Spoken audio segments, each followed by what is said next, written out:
Taylor, I remember last year when we were at this point, talked about how you gave Jaren Jackson Jr. this long list of things to work on this summer. Just wondering which players, who are those players, I guess, this off season where you really want to see take that next step?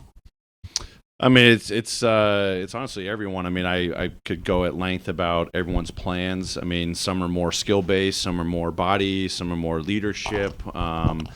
There's a lot of guys that have a lot of things that I want them to work on. I mean, these guys, many of these guys are first, second, third, fourth, fifth year in the league. They still have tons of things, room for improvement. But looking kind of at our younger guys, I'm excited to see, the development for Zaire.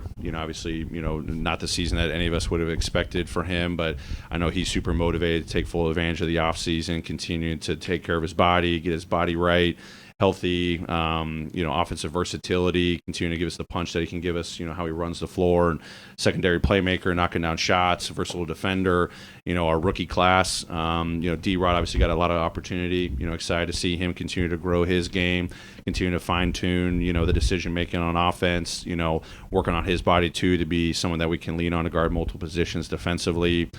Jake, a guy that, obviously he had some nagging injuries here and there, but took full advantage of the hustle opportunities. I see him growing a lot as well. His aggressiveness offensively, the three-point shooting, the movement without the ball, quick decision-making, getting downhill. And then another guy we want to continue to challenge. I mean, I'm always going to challenge our guys to be versatile defenders. It's on-ball, pick-and-roll, off-ball screens. So, the rookie class in particular, I think Zaire being a second-year player, Santi's got a lot of opportunities this year, and I think he's got some exciting things ahead this offseason too, just seeing in more growth for him. Those guys in particular probably have the most, longest list. And then for our guys that have been in the program for, 3-4 years, it's more just continuing to grow the leadership, setting the example with their own work ethics, what they've got to work on, skill development wise, body wise, habit wise, to showcase, to the younger guys is how we take our summer seriously, and then using that as an opportunity to propel themselves into just greater leadership roles, using their actions, their words, to really fine tune and grow that part of their own development so they can really hit the ground running when the season starts next year. How do you assess the job you did this season overall, and then now that you've had a chance to digest the first playoff series, what kind of job do you think you did in the playoff series against the Lakers? I mean, I'm going to say I can always do better. I'm not going to be satisfied. I thought there was, good things that, we did as a team, good things that, if you're asking about me specifically, that, I did during the regular season, managing a lot of different things, adversity and whatnot. You never know what's going to be thrown at you as a team, as a head coach. We try our best. I mean, that's the one thing I can guarantee is we're going to do our best. So is it going to be the best results? Not always. But I'm highly motivated coming out of this playoff series and this defeat, and I think myself, the team, everyone's pissed. We understand that we've had a great trajectory. First 3 years that I've been here, and we just didn't live up to our standard. Over the course of even moments in the regular season, but especially in the playoffs. Talking to the guys, and it's the missed opportunities. We didn't play our best basketball. We didn't produce on offense. We had the critical mistakes defensively, against an experienced team that's going to make you pay. And it's all things that we've got to embrace and appreciate more. I said this is all an education for us, but we've got to fully embrace it. And I think I said it the other night, it's definitely a pivotal juncture, in our evolution as a team that, we've had 3 playoff runs, and playoff runs are going to give you the best experience possible, and it's going to motivate you in the summer. So I think our summers have been good, but they haven't been great. I'm going to always say everything we're doing next year, I'm going to, even if we win a championship, I'm not going to say it was great, it was good. We're always going to have to push ourselves. So I've got a lot of things I got to work on. It's how to continue to hold this team accountable. It's pushing them in so many different, ways, player development wise. It's refining our processes. It's, how you navigate a long season, from the jump, and it starts now. Next season starts now. To me, there is no off season. It's the summer months that prepare you for the next season. So, I'm never satisfied. All right, so next there will be Parker, Terry, Mark. Taylor, so just talking with Zach, last offseason, half-court offense was an emphasis for y'all, and it's at the emphasis of the trade deadline, and another season outside the top 20 for y'all. Just, going into this offseason for you and your coaching staff, is building a half-court offense structure around offensive talents like Ja and Dez and Jaren, just a X's and O's focus for you and the coaching staff this summer? Yeah, absolutely. I mean, we're going to take a deep dive and see, offensively, defensively, things that it's every situation. It's our full court offense. It's definitely our half court offense. It's personnel combinations. It's play calls. It's the drills that we're doing. It's not just what y'all are seeing, from a play call standpoint or personnel standpoint. It's how we practice, how we're using the summer months to experiment with different things. Obviously, there's draft and free agency and all that stuff ahead. We've got to, figure out, but, I'm not focused on that. I'm focused on just our system. I'm focused on, with the personnel that we have, what's going to best, get us the production we need on offense, knowing Ja's going to be a lead charge for us, seeing Dez's growth, Jaren's growth this year, how we continue to surround them with the right execution. It's the spacing, it's the details. Those are things that we're going to watch. I've got so many video projects, lining up. That I'm going to dive in onto, and it's also defense. Like we know that as our offense has got to continue to take, leaps and bounds, progression. Where can our defense do the same thing? Knowing that we're learning so many different things in the course of the regular season, but even in the playoffs, different matchups are going to show you different things, the strengths and areas of growth for your team. So there's a lot on the table for sure. Speaking of growth, last year something took the big growth from last year to this year. Who are you looking to?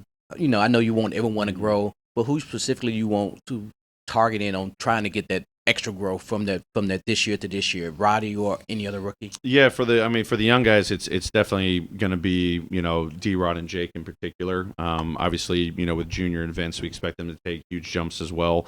But D-Rod got a larger sample size, got more NBA reps. So really taking that, and having a great summer ahead. It's the film study that he's going to do during the summer. It's, his body. I'm expecting him to continue to work on it. Like I always tell these rookies when they come in, their heads are going to be spinning the first couple of months. Then they're thrown into action, whether it's with the Grizzlies, it's with a hustle, it's play groups, it's vitamins, it's this and that. Now they can download, the last calendar year or whatever it is, 10, 12 months, and then really dive into like a purposeful, program. Something that our coaches have been working on, our performance and medical team have been working on. Jake, obviously, we still learned a lot, even though most of his opportunity was with a hustle. He played with us, early in the season. It's really identifying, where his strengths are. It's unleashing that shot. It's him getting, aggressiveness. And for both those guys, it's versatile defensively. The confidence to throw those guys in there at different, moments throughout the season. A lot, it's what they can give us defensively. So I expect those guys to take leaps. It's summer league opportunities. It's the next 6 to 8 weeks or so leading up to summer league, and then getting the appropriate rest and escape, and then coming right back to work. And those guys are hungry and motivated. That's why we love them. That's why they're a huge part of our program and our future moving forward. All right, well, I got time for 3 more. We'll go Mark, Sadie, to Mike. This is a two-parter. Do you think you need more veterans in your locker room?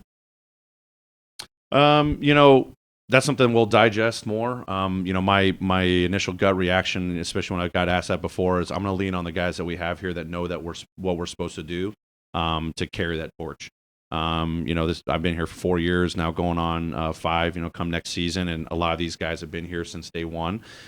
They know our message, and when I've talked to them, they're like, we know what we need to do, and they're ready to take that next step. I've got to guide them throughout that process, but leaning on Ja, leaning on Dez, leaning on JJ. I've talked about what Tyson X have also brought. It's a collection of guys.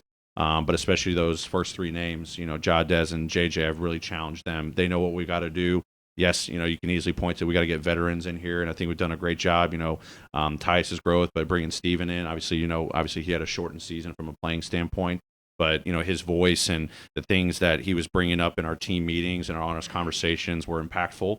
That our guys got to grasp. So I love and believe in the group that we got. Who knows what comes in the future, but I'm gonna lean on those guys to be the vets of our team. And then just to follow up on that, Zach was in here talking a lot about self-created distractions that you guys had to deal with, whether it was in this series or along the way. Is there anything, as you've reflected, that you need to evolve in terms of your approach with this group to avoid that in the future? Yeah, I told the guys, there's 3 simple foundational things that we've got to reestablish, going into this season, this summer, is Number one, it's obviously our physical development, being in the best shape possible. It's our skill development all up and down the roster, having the best summer yet. It's committed. It's consistent work. But to your point, it's our mentality.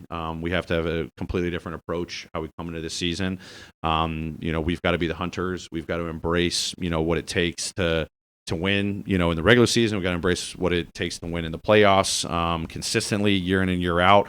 We could have to take a different approach. That's what it comes down to. We absolutely had, unnecessary drama, as you said, self-inflicted, decisions that, take away from the team, and that can't be the case. We've got to be locked in on what are our controllables, what are the priorities, not just in the summer, but coming into the season. There's been a lot of dialogue about that. There's going to be a lot of dialogue over the next couple of months. Consistent with these guys, I'm going to be just burning in their ears. So they know that what our approach has got to be different than what we've had this past, year. It's got to be completely different going into next year. And that's going to set us up for success. Those are the three foundational things. Obviously, it's our physical development, our skill development, but it really starts with what's in between the eyes and the ears, excuse me. Taylor in the back. The bravado of this team is something that, this whole team has kind of galvanized in the entire time that you've been here with Ja and Triple J. And I know you mentioned that, and Zach just mentioned there has to be a line that can't be crossed and things will change. How hard is it with a young team to kind of ask them to temper down what has made them what they are over these few seasons, but that this year kind of came back to, as you mentioned, we have to back it up, and it didn't happen in this series? Yeah, I mean, I hope, I'm going to say this one probably later. It's not about, talking the talk and walking the walk. You just need to walk the walk and walk the walk. You just got to put your head down. You got to put the work in every single day. That's what we got to be focused on. We got to be focused on our group, our internal priorities and standards. Only time will tell. I'm not going to say, it's hard, it's easy, or whatever. It's just a great challenge and opportunity. We've had our experiences, 4 years now. I think the bravado and the swag and the confidence is something that you've got to have. You've got to play with that. You've got to have that chip on your shoulder. You've got to have that confidence that you go out there, but there's definitely a line that you've got to toe and be mindful of, so long as it doesn't take away from the team at the end of the day, what you're trying to accomplish as a team. And you don't bring, as we said, that unnecessary attention and self-inflicted decisions and all that stuff or actions. We just got to be locked in more, and I think our guys have talked about that. I see Ja taking those strides. I see Dez wanting to do it, JJ as well. That's going to be great, dialogue over the course of the summer to navigate what have we done years 1 through 3, what year 4 presented to us, and what year 5's got to be better. Two-parter for you here. One, focusing on the vets, I guess. Vets, Ja, Jaren. Mm-hmm. Pick and roll with those two. We saw the Lakers with D'Angelo Russell, Anthony Davis, the Nuggets, this season with Jamal Murray and Jokic, a lot of success. How important, I guess, would you say is having Ja and Jaren develop that more, as part of their games, that pick and roll tandem going forward? Oh, it's going to be huge. Obviously, we got a small sample size. Obviously we've leaned on Steve-O a lot to be that kind of primary screener for Ja, and it's been great. His unselfishness, his screening assists and whatnot. Our pick and roll offense in general has got to get better. Our efficiency there, our point production's got to get better. That's something that we're going to look a lot at. It's the combinations for sure. Obviously Ja's going to be focal point there. Dez will be another guy, but that combination of Ja and JJ, small doses, was really good. What I saw, and it's just building chemistry. It's understanding how Ja likes to attack, so that impacts how Jaren's got to attack his screening angles and speed into screens. It's when Ja comes off of screens, Jaren's ability to roll but also pop, depending on how coverages are being faced between the two of those guys. So I think that's going to be critical for us moving forward. It gives us more optionality, more versatility, more potent offense for sure. Putting two of your best playmakers and scorers out there. So I'm excited to kind of dive in and see what we learn, especially in the second half of the season. With Jaren playing a little bit more 5. Obviously, we had X playing 5, but in those stretches that he was in there, I think he played probably more often with Tyus. But we've got to analyze that a little bit more and see where we can get even greater growth in that area. And then what Summer League saw, X was like a third-year guy last year. I'm sure a lot of the second-year guys will go back to this summer. But can you see, with the season you mentioned Zaire had, is it a priority to kind of to get him out there? I mean, possibly Santi. Just what's the plan as far as summer league goes with those guys? Yeah, sure. I mean, still decisions are going to be made over the next couple of weeks, but I would anticipate for sure our rookie class will definitely be out at Summer League. I anticipate Zaire, I think he's excited about that challenge and opportunity coming off of this year to really put in a lot of great work over the next couple of weeks and months leading up to Summer League, getting that 5-on-5 experience. I thought he felt last year was really good for him. And then I think this could be another, stepping stone for him for sure. Santi kind of up in the air. There's some things maybe potentially with his national team that we've got to kind of digest and all this stuff, so that may take him out of that. But obviously Santi did a lot of great stuff this year that we can continue to build off of. And then just real quick, I forgot to say this the other night. I don't know if this is a live broadcast, but thank you, everyone. It's always great working with y'all every single day. An opportunity. I know it'll be a while since we see each other, and definitely a shout out to our Bally's crew, Pete, Brevin, Fish, Eric Hasseltine, and Scott and his crew. I know it's the end of the season, but I appreciate everything that you guys do all season long. You give us so much support, but I'll miss you guys, and I'll see y'all very soon. Thanks.